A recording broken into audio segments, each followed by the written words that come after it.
She was just a 15-year-old girl from Pakistan's Swat Valley, carrying books heavier than her years and dreams brighter than her world allowed. Born to a teacher who believed that education was the key to freedom, Malala Yousafzai grew up learning that her voice could move mountains. When the Taliban began to spread fear, burning schools and forbidding girls from learning, Malala refused to bow down. At only 11, she secretly wrote for the BBC under the name Gul Makai, sharing the pain of girls who wanted nothing more than a classroom and a future. Her words were brave, her spirit unbreakable, and soon the world began to listen. But courage often invites danger. On an ordinary day, October 9th, 2012, as she rode the small school bus with her friends, a man boarded, asked, "Who is Malala?" and fired 3 bullets. One struck her head, and in a single moment, darkness fell over Swat and silence over millions of hearts. Yet the silence did not last. As she fought for her life, prayers rose from every corner of the world. She survived, scarred but stronger. When she woke in a hospital far from home, she did not ask why this happened to her. She asked how she could keep helping others. From that hospital bed, she began a new mission, speaking for every girl denied the right to learn. Her voice grew louder than fear, echoing across continents, reaching classrooms and parliaments alike. She stood before world leaders at the United Nations, her words filled with grace and fire, saying that one child, one teacher, one book, and one pen can change the world. That single sentence became her legacy. From a valley silenced by terror to the stage of the Nobel Peace Prize, Malala proved that bullets can wound the body but never kill a dream. Today, she stands as a living symbol of courage, the girl who was told to be silent but chose instead to teach the world to listen. When Malala opened her eyes in that hospital bed in Birmingham, England, she was surrounded by machines, white walls, and worried faces. Her mother wept quietly beside her, and her father stood there, broken yet proud. The bullet that was meant to silence her had only made her voice stronger. It took months for her to heal, surgeries, therapies, endless days of pain, but Malala never let the scars define her. She often said, "My face is not my story. My story is the strength inside me." As the world watched her recover, her courage turned into a movement. Letters, drawings, and prayers came from children across the globe, from girls in Africa, to classrooms in America, to villages in India. Everyone saw her not just as a victim, but as a fighter. She realized that her story wasn't hers alone. It was the story of every girl denied the right to learn. And so, she began to speak again. Her first public speech after recovery echoed like thunder. With calm confidence, she said, "The terrorists thought they would change my aims and stop my ambitions. But nothing changed except this. Weakness, fear, and hopelessness died. Strength, power, and courage were born." Those words shook the hearts of millions. Malala wasn't just surviving, she was transforming pain into purpose. Together with her father, she founded the Malala Fund, an organization dedicated to giving every girl on Earth access to 12 years of free, quality education. It wasn't about fame or revenge. It was about equality, justice, and dreams. Every speech she gave carried a fire that could melt walls of ignorance. In the United Nations, she stood wearing a simple pink shawl once owned by Benazir Bhutto, the slain Prime Minister of Pakistan, a silent tribute to another woman who had died for hope. When she began her speech, the hall went still. She spoke not with anger, but with peace. "I am not against anyone," she said softly. "I am here to fight for the right of education for every child." She reminded the world that pens and books are more powerful than guns, and that peace is the only answer to violence.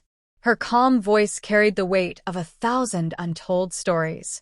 Leaders rose to their feet. The audience wept. That day, a girl who had once been silenced made the world listen. From that moment, Malala became more than a name. She became a movement. Schools were built in her honor. Girls were inspired to return to classrooms, and her face became a symbol of bravery for a generation that had forgotten what courage looked like. But Malala never saw herself as a hero.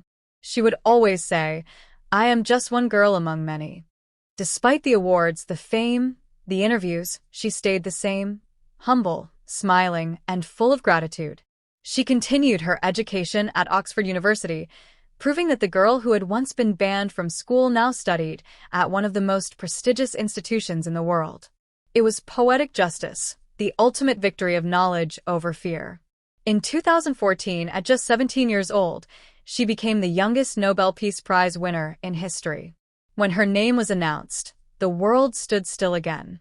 On that day, the little girl from Swat Valley who had once been told, "You can't go to school," stood on the world stage holding the most honored prize on earth.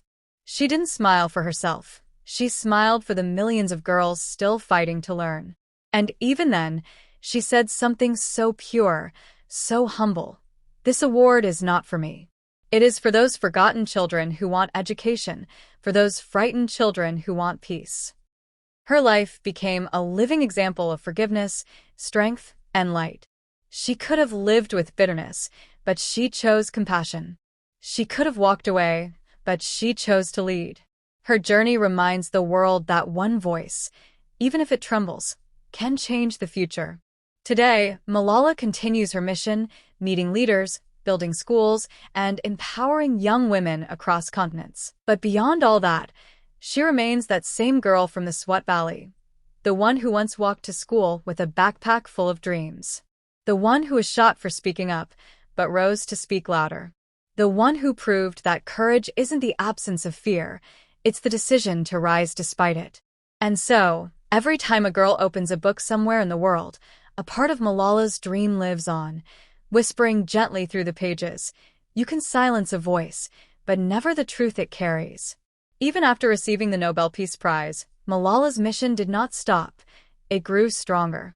While many would have rested after such glory, she saw it as just the beginning. She once said, "The real prize will come when every girl can go to school." From refugee camps in Jordan to rural villages in Africa, Malala traveled to places where hope was fading, bringing with her the same spark that once lit her own heart. In dusty tents and broken classrooms, she sat among young girls, listening to their stories, promising them that the world had not forgotten them. They saw in her not just a famous figure, but a reflection of their own strength. Every time she hugged a child or handed over a book, it was as if she was passing on a piece of her own courage. The Malala Fund began supporting schools in multiple countries: Nigeria, Afghanistan, Brazil, India, giving thousands of girls the chance to hold a pen for the first time. And while cameras followed her around the world, Malala never lost her simplicity. She laughed like any teenager, teased her brothers, loved watching cricket, and dreamed of one day leading her country towards peace. She showed that heroes don't live in castles. They live among us, in small rooms with big hearts. But even heroes feel the weight of the world. There were nights when Malala admitted she was scared, scared of not doing enough, scared of seeing so many girls still silenced. Yet every time doubt tried to creep in, she remembered that one moment on the bus, the darkness, the pain, and the miracle of her second chance. That memory kept her moving. She turned pain into power and fear into faith. As she grew older, she began to speak not only for girls but for equality, for refugees, for peace, for humanity itself. Her words became more than speeches. They became blueprints for a better world.